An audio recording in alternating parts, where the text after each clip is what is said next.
लंबी परिनालिका के लिए ना। परिनालिका को बेटा इंग्लिश वाला आएगा ना, सोलेनॉइड आएगा। क्या आएगा? सोलेनॉइड। सोलेनॉइड आएगा। के लिए क्या निकालना? स्वप्रेरकत्व का व्यंजन।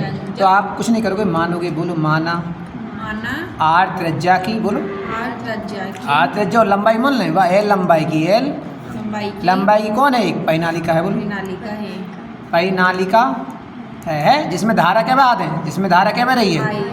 जिसमें धारा आई प्रवाहित हो रही है। प्रवाहित हो रही है ना। ठीक है बेटा।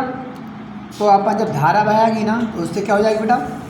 सभी स्थानों पर मानेंगे बेटा चुंबकीय क्षेत्र प्रेरित हो जाएगा। जब धारा बहती ना तो इसके अंदर है ना, जो आप पहले मैंने कुंडली नहीं बनाई, पहले ये होगी आपकी धारावाही परिनालिका। अरे बेटा कितनी लंबाई की बेटा? एल लंबाई की। कितनी लंबाई की? एल लंबाई की परिनालिका को यहाँ से लिखना एल है, ये को बना दो है ना, हो गई ये लंबाई की परिनालिका। इसकी त्रिज्या बेटा अंदर बनाना ये आर। ओके बेटा, ये क्या हो गई? त्रिज्या हो गई। ठीक है ना, आर त्रिज्या की। और कितने फेरे इसमें मान लेना? एन फेरे बेटा ना। ये परिनालिका हो गई।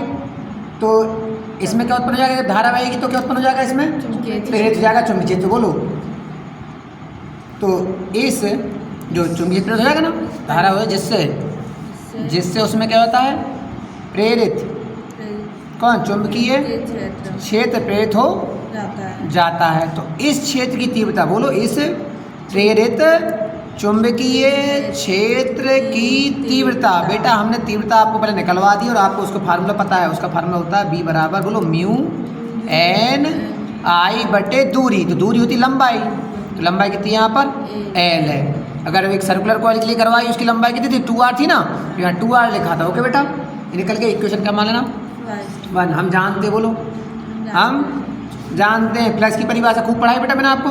फ्लक्स क्या होता है? बी बराबर क्या होता है? बी ए होता नहीं होता? बी यानी तीव्रता और ए मतलब क्षेत्रफल।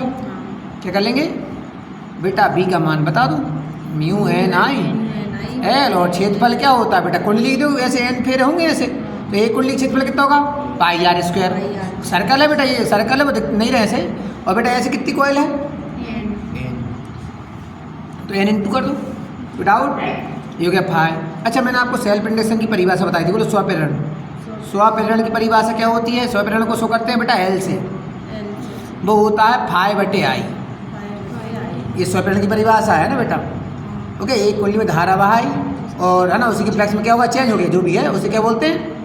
स्वप्रेरण। धारा बहाने से फ्लक्स में चेंज होता है ना, या प्रेरित धारा उत्पन्न होती है, उसे क्या बोलते हैं? स्वप्रेरण। तो बेटा फाई का मान रख देना बेटा, mu N I pi R square N upon L.